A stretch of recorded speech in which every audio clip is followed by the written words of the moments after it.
شاہ صاحب.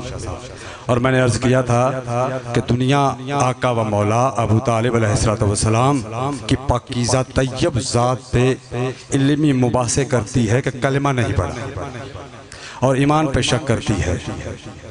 یہ ایمان نہیں تھا.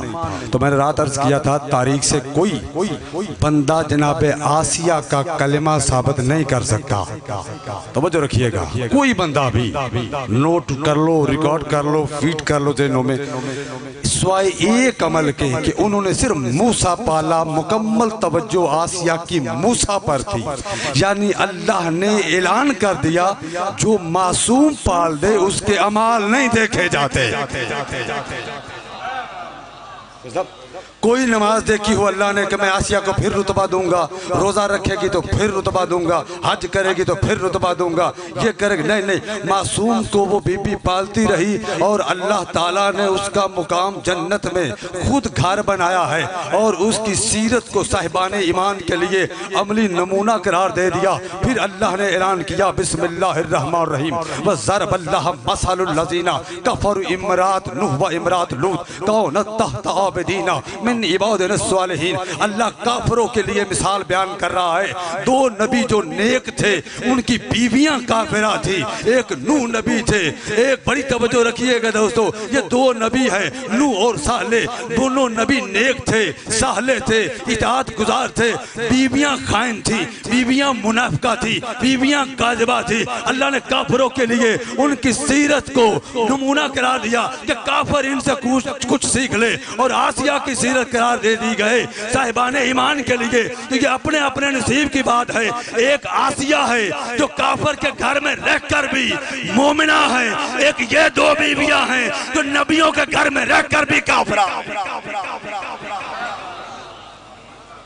سلام بھائی, یہ الزام نہ لگایا کرو کہ فلاں کو قرب رسول نصیب ہو جائے تو اس کا رتبہ بڑھ جاتا ہے, اس کی ذات پہ کچھ لگا جائے. کیوں نہ کچھ کہا جائے. قرآن نے کیوں کہا ہے نوح اور جو صالح ہیں ان کی بیویوں کو کہ یہ دونوں خائن تھی, ان کا ٹھکانہ جہنم ہے. تو نبیوں کو دیکھ رہی تھی, نبیوں کی صحبت میں تھی, نبیوں کے گھر میں تھی, نبیوں کے ساتھ کھاتی تھی, نبیوں کے ساتھ پیتی تھی, نبیوں کے ساتھ اٹھتی تھی, نبیوں کے ساتھ بیٹھتی تھی. رزم نبیوں کی, قبیلے نبیوں کے, شادی نبیوں کے ساتھ ہوئی ہے, پھر بھی کابرہ کی کابرہ ہے. تو اب تاریخ سے یہ پردے اٹھ گئے ہیں اور پیغمبر نے فرمایا یاد رکھنا انا والی من نور بہت, میں اور علی ایک نور سے ہے. من نکرہ فقط کبرہ, جس نے میرے بعد میری طرح علی سے جنگ کی وہ کل بھی کافر تھا, آج بھی کافر.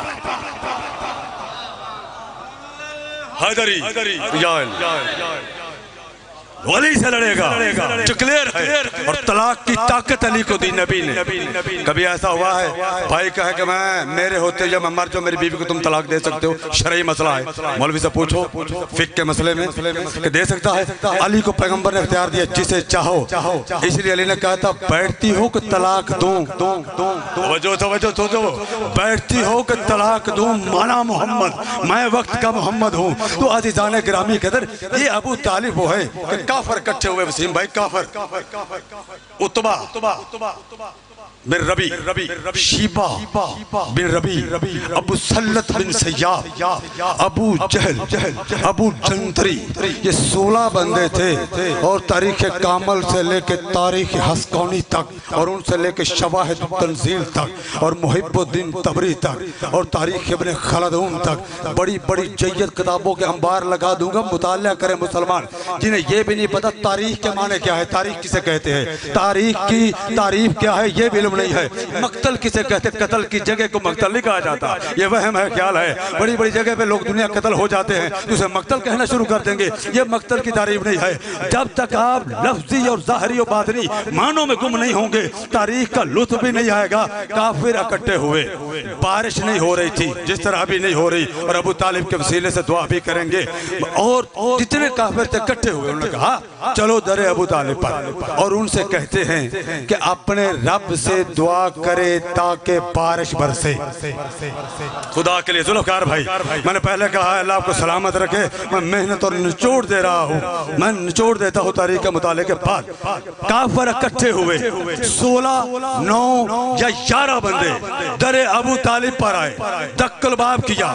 ابو طالب آئے، سیاہ امامہ ہے، سینہ چوڑا ہے، کلائیاں مضبوط ہیں، گھنگریالے بال ہے، داڑھی گھنی ہے، دانت موتیوں کی طرح چمک رہے ہیں، چہرے پہ اللہ کا نور ہے، چمڑے کی نالائن پہنی ہے، تلوار حمائل کیے ہوئے ہے. جیسے ابو طالب آگے آئے، پیچھے محمد بھی آگئے کہ خیر تو ہے، چونکہ حالات ٹھیک نہیں تھے مکہ کے، محمد کو قتل کرنے کے لیے تھے. اور ابو طالب رات سوتے بھی تھے تو پہلو میں تلوار لے کر سویا کرتے تھے اور ساری رات جاگ کر مصطفیٰ کا دفاع کیا کرتے تھے. اور کافروں نے آ کے کہا، کافروں نے جملے کا لطف لینا، کافروں نے ذوالفقار بھائی آ کے کہا اے ابو طالب اپنے رب سے دعا کر کہ بارش برسا دے.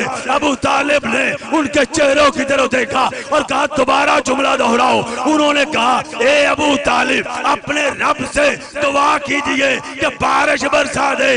ابو طالب اپنے رب سے، تو اب بتاؤ وہ کافر تھے، انہوں نے لات سے دعا نہیں کی، عزا سے دعا نہیں کی، منات سے دعا نہیں کی، حبل سے دعا نہیں کی، یغوث سے دعا نہیں کروائی، یعوق سے دعا نہیں کروائی، نصر سے دعا نہیں کرائی. یہ سارے بت قرآن میں موجود ہے جن کے نام لے رہا ہوں، انہوں نے نہیں کروائی ہے. وہ جانتے تھے ابو طالب کے پاس چلتے ہیں، اس لیے کہ ابو طالب جو کہتا ہے اللہ ٹالتا نہیں ہے. جو ابو طالب کہتا ہے اللہ ابو طالب کی ٹالتا نہیں ہے. ابو دیکھیں کافر تھے، بے غیرت نہیں تھے، جانتے تھے ہم کافر ہیں، ہم بت پرست ہیں. جو دعا کرتا ہے وہ توحید پرست ہے.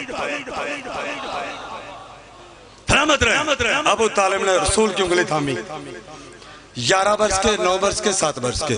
علامہ حسقانی نے 7 برس اور امام ابی بکر احمد بن حسین البکی اہل سنت والجماعت کے، انہوں نے لکھی ہے 7 برس عمر. اور تاریخ ابن خلدون نے لکھی ہے 13 برس عمر. شیبلی نعمانی نے لکھی ہے 6 برس عمر. جائیے اٹھائیے، بڑے محقق و محدث آئے. ایک طرف سے یہ آج بھی آپ نے دیکھا دادا پوتے کو اٹھاتا ہے تو پوتے کا ایک پاؤں ادھر ہوتا ہے ایک پیچھے، تو منہ بچے کس طرح ہوتا ہے، دوسرے دادا کی زلفیں پکڑی ہوتی ہیں چھوٹے بچے. ایک پاؤں پیغمبر کا ادھر تھا، ایک ادھر تھا. ابو طالب کے شانوں پہ ہے. ابو طالب گئے ایک پہاڑ کے پاس، کہا کافرو آؤ دعا کرتا ہوں. کہا اننا، یہ قصیدہ لامیہ ہے، پورا میں تلاوت کر ہی نہیں سکتا چونکہ آپ نے صرف ایک آیت سنی ہے، تو نے نہیں پالا میں نے پالا. بس 32 سال ابو طالب تربیت کرتا رہا ہے، آگے کوئی کام نہیں کیا. کتنی جنگیں کی ہیں پتہ ہے آپ کو؟ جنگ فجار کیا ہے، کس سن ہجری میں لڑی گئی، کتنے بندے آئے تھے. پہلا تیر محمد نے چلایا ہے، ابو طالب نے ہاتھ میں پکڑا، کہا کھینچو چلا. محمد نے چھوڑا، کہا ہم تمہیں سکھا رہے ہیں جو نبوت کو تربیت دے، مشیت